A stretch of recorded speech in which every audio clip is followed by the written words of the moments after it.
What's up, wrestling fans? Welcome to episode number 246 of the Smark Out Moment Smack Talk podcast. My name is Tony Mango, and I'm joined today by Mike Payton.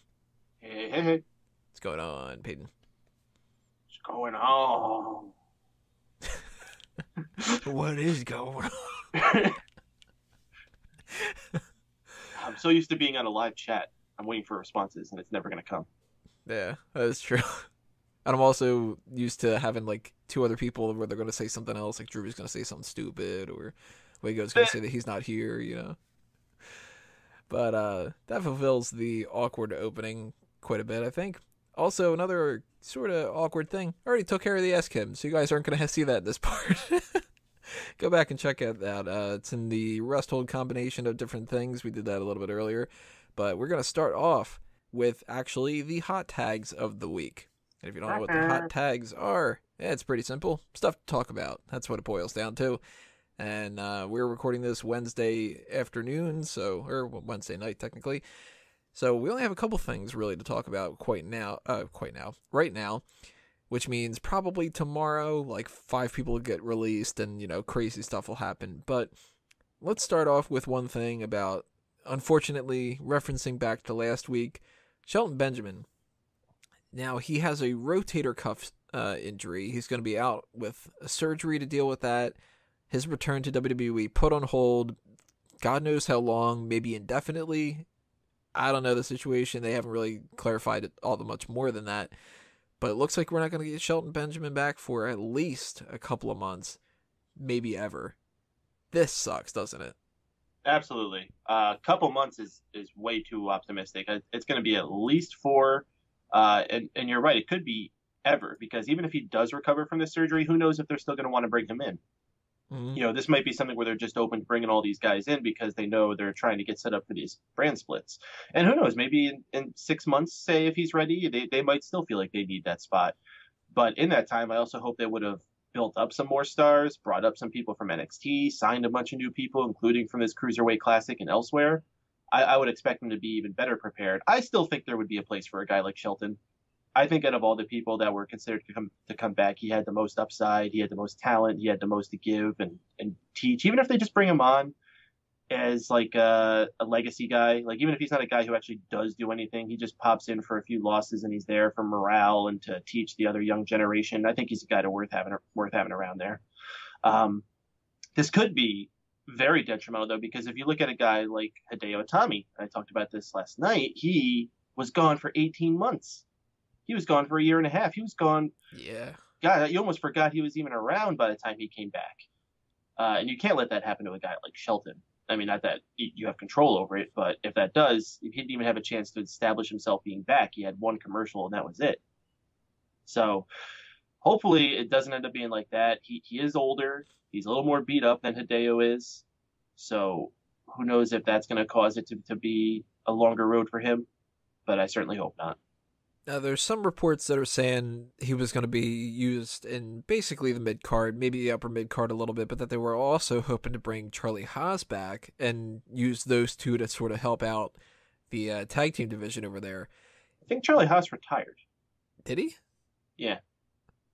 Maybe he kind of like retired because he couldn't get back to WWE, that sort of thing, you know what I mean? Yeah, I don't think he was as happy with the Ring of Honor situation as Shelton was. I'm looking up on his wiki here.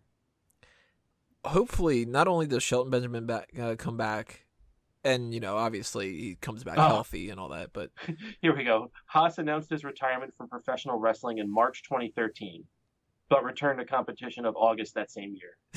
That's a couple months later. So he's pulling a Terry Funk, basically. Yeah. Okay, my bad. He's available. I got to imagine if the reports are true about that, the plan was to have those two against American Alpha at some point. I would assume that's a big feud you could do. That's a WrestleMania match you could do even. Mm-hmm. And you know who could be the special guest referee? Tajiri. No. Obviously, Kurt Angle. Yeah, because you don't have to worry about him. He's just a referee. So you know what someone pointed out to me?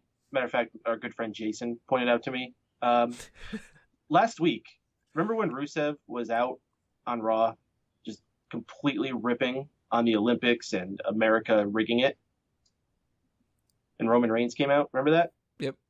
So, you know what city they were in? Appleton? Close. Atlanta. Okay. You know what happened in Atlanta? Kurt Angle won his gold medal there on the exact same date 20 years ago to the date. From when Rusev was cutting that promo? Yeah, from that night. Huh. It was the same exact day in the same city. They're there ripping on the Olympics because it's topical. It all lined up so perfectly. Man, if he would have been able to come out. In retrospect, it would have been so perfect. I'm not disappointed with Roman Reigns, but oh god, if it could have been Kurt Angle, I miss that guy. I'm still. If I hate TNA for anything other than all the pointless years of Jeff Jarrett, it's all the years of Kurt Angle they stole from us. Yeah, and all the other people that they kind of trotted out there as like, well, this is the guy that Kurt Angle can work with, and he'll be the next great guy. And it's like, yeah, okay. I don't know. I'm so. I don't even want to think about TNA. It's okay. Nobody else is either. Yeah, even the people in payroll. Let's talk a little bit about Conor McGregor. He offended a lot of people in WWE, a lot of their fans too, which the fans really don't have any right to be offended, but the wrestlers do, saying he would slap the head off the entire roster. And we've gotten everybody from Iron Sheik to Roman Reigns, just, calling him out on this bullshit, saying that they would kick his ass. I think Roman Reigns' quote was, like, "You are as big as my leg." Yeah. Iron Sheik, of course, talking about how he's going to humble him and all that. I don't really know too much about Conor McGregor. I don't know if that's something where just flat out saying that to get under people's skin and get some attention, or if he actually believes that kind of stuff. But what's your situation, your viewpoint of this whole thing? Okay, well, if you don't know Conor McGregor, and I'm not going to pretend to be a Conor McGregor expert, our resident one is not currently present. But what I know about him, he's the fucking best in the world.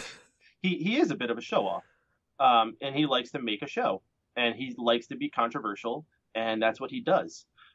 In the end, though, I also know he's a guy who has a huge respect for wrestling. He's a fan. I think he would be open to coming in and doing something there if Dana White would allow it. There's a great video of him strutting through a hotel doing the Vince McMahon walk. And he just says, "No chance. That's what they got." So he's a fan. I think he's just doing this to create some controversy. And I think all the wrestlers are on board too. I think this is all work. This is all just in good fun. They're all just talking trash because that's what they do. They're all trash talkers for a living. And if they can do it and spark some people talking about it like we are, or gosh, all the countless people who are screenshotting stuff and posting it places, this is good for everybody.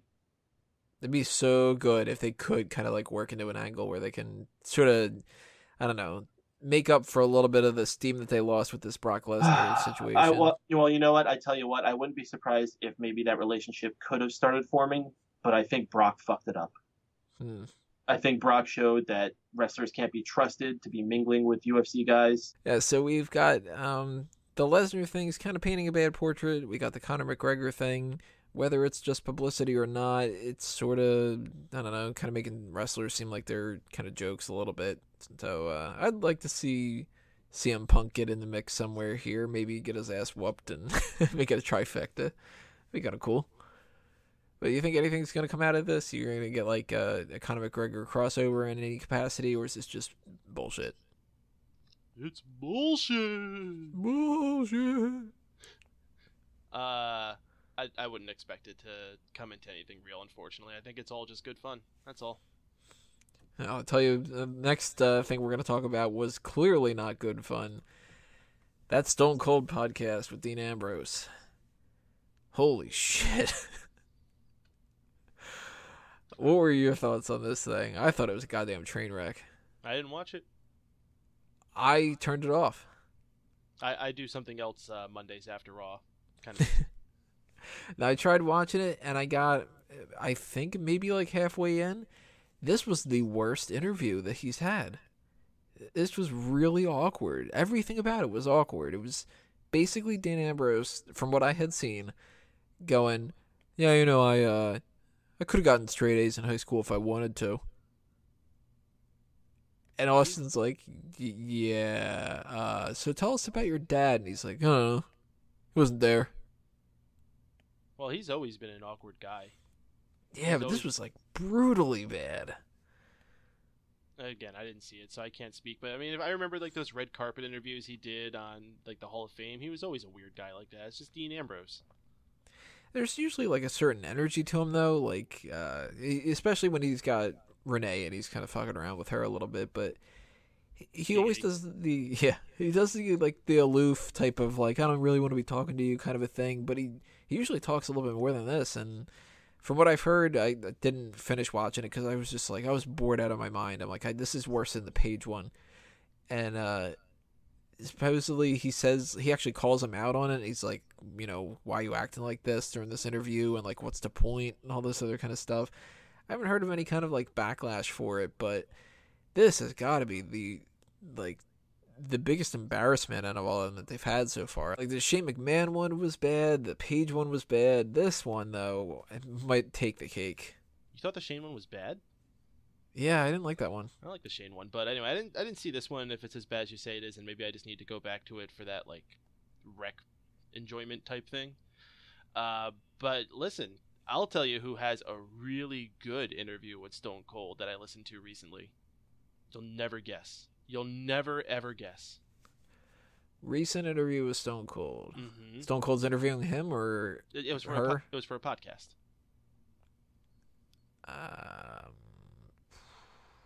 For somebody that I would never guess. I'm trying to think of people who I would never think of. It is a wrestler. It's not like Derek Bateman or something off the wall.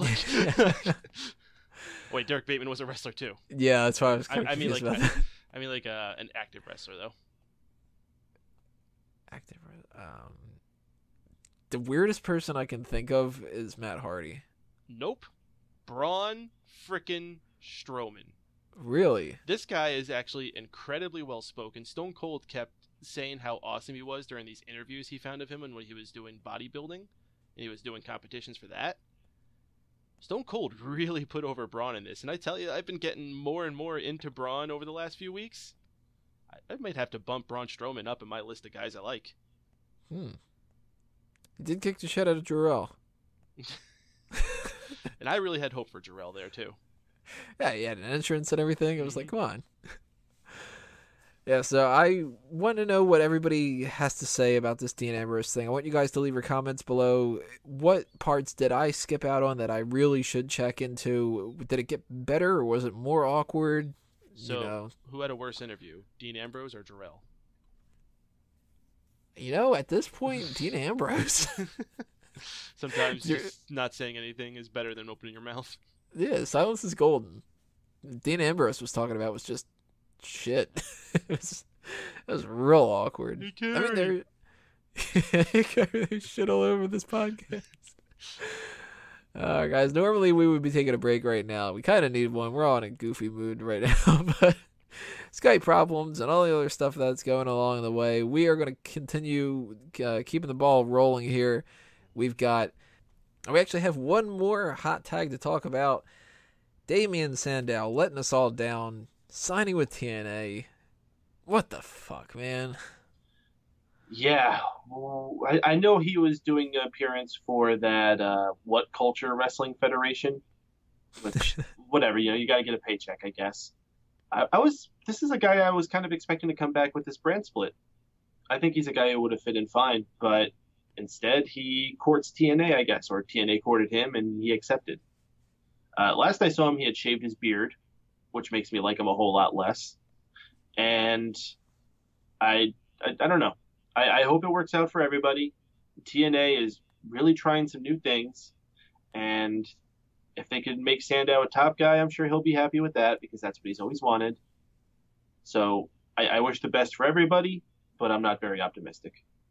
No, and he's going by the Aron Stevens name, which I'm assuming he's probably going to try to still do the Damien Sandow character, which is just going to come off like Damien Sandow light. And everybody's going to chant Damien Sandow, and he's not going to get a paycheck. And, it's just, man, I was really hoping that he would have come back. Mm-hmm. I didn't expect it, but I was hoping. Because at the very least, it would have been cool to see him, even in NXT.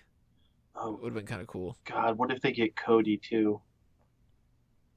They better not. Oh, no. Cody better not fucking sign with TNA. Oh, no.